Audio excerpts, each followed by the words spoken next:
It was my 17th birthday. I missed school that day, and my friend drove me to the hospital.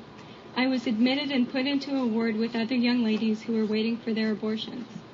Later, I was wheeled into the operating room and put under general anesthetic.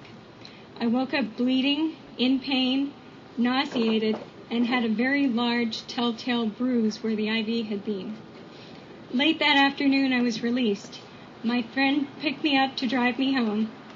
We arrived at my home to my 17th birthday party. My whole family was there.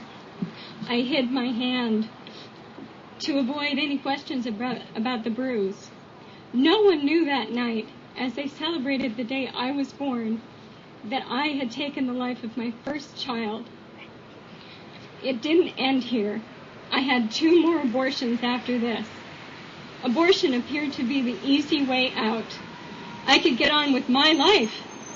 I viewed it as a solution to a problem.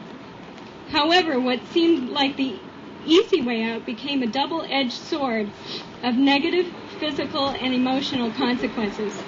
Abortion isn't a safe procedure. It is a surgery with risks. I experienced hemorrhaging, intense cramping, infection, and fever. There are many other risks and complications to abortion. Emotionally, I suffered from deep depressions, breakups with boyfriends, guilt, shame, anger, fear, and a sense of enduring worthlessness.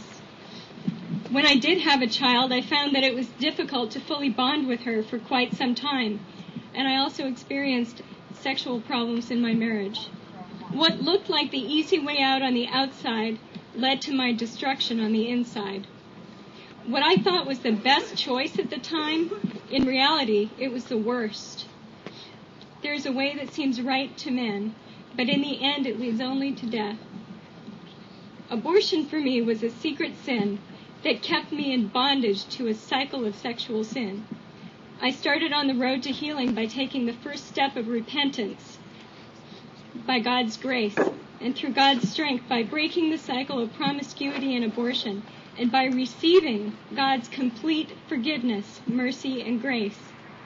By recognizing abortion as a loss of life, and by being able to grieve these profound losses caused by my own selfish choices, I was restored emotionally by going through a post-abortion Bible study and set free from guilt and shame by God's abundant grace.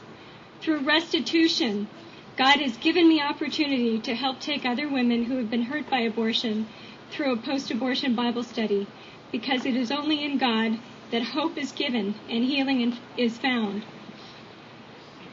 And I also want to be silent no more.